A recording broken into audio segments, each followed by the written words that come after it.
మీ బట్టలకి సాఫ్టింగ్ ప్రొటెక్షన్ ఇచ్చే సరైన ప్రొడక్ట్ ఎలిమ్ fabric conditioner.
Hi viewers, welcome to I dream. So నేనైతే ఈరోజు మన గుజరాత్ దగ్గర ఉన్నటువంటి అహ్మదాబాద్ ప్లేస్కి అయితే వచ్చేసాను. సో అహ్మదాబాద్ ఫ్లైట్ క్రాష్ అనేది మనం రీసెంట్ డేస్లో మనం చాలా చూసాం కదా.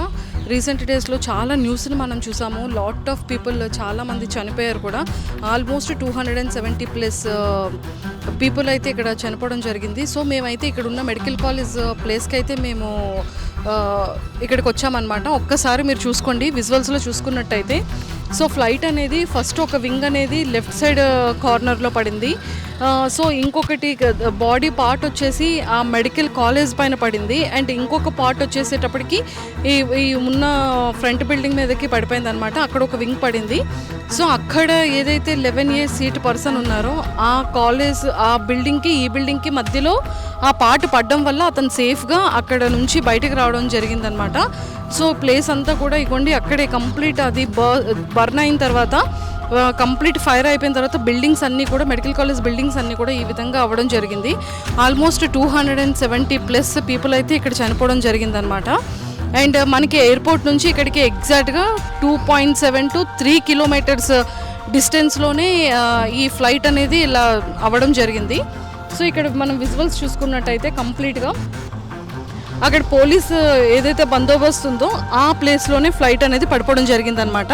సో మన అహ్మదాబాద్ ఎయిర్ ఇండియా ఫ్లైట్ని అయితే మనం ఆల్రెడీ ఒక పిల్లోడు కూడా విజువల్స్ తీయడం జరిగింది కదా. సో ఇక్కడ నుండి జస్ట్ 250 meters బిల్డింగ్ పై నుంచి అబ్బాయి వీడియో తీయడం జరిగిందంట. సో కరెక్ట్గా ఆ ప్లేస్ నుంచి ఈ ప్లేస్కి వచ్చి పడిపోవడం జరిగింది. అది ఒక వింగ్ ఒక దగ్గర అండ్ ఒక వింగ్ వచ్చేసి ఫ్రంట్లో పడడం జరిగింది. బాడీ అనేది 2 pieces కట్ అయ్యి ఈ మిడిల్లోని పడడం జరిగిందనమాట. సో 2 pieces అవ్వడంతో ఇక్కడ ఫ్లైట్ అనేది పడడం, వెంటనే మంటలు రావడం, వెంటనే బరస్ట్ అవ్వడం, బిల్డింగ్స్ అన్నీ కూడా ప్రాబ్లం అవ్వడం జరిగింది. సో మన అహ్మదాబాద్ ఈ ప్లేస్కి అయితే ఇక్కడికి చూడడానికి వచ్చామన్నమాట.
నిజంగా ప్రస్తుతం ఉన్నటువంటి సమాజం దేనికి ప్రయారిటీ ఇస్తుంది? ఆర్థిక సంబంధాల చుట్టూ మాత్రమే తిరుగుతోంది. మళ్ళీ ఎన్నికలంగానే చాలా విరక్తి కలుగుతాం. మంచి అనిపిస్తుంది కదా, లేడీస్ కూడా ఛాలెంజింగ్ జాబ్స్ చేసినప్పుడు చాలా బాగుంటది. ట్రాఫిక్ అసిస్టెంట్స్ గా నియమించిన ట్రాన్స్జెండర్స్ అందరితో సాల్యూట్ చేయించుకుంటున్నారు. ఫుడ్ డెలివరీ ఇవ్వటానికి వెళ్ళినటువంటి డెలివరీ బాయ్ అనిల్ పై కళ్ళ ముందు పెళ్ళండి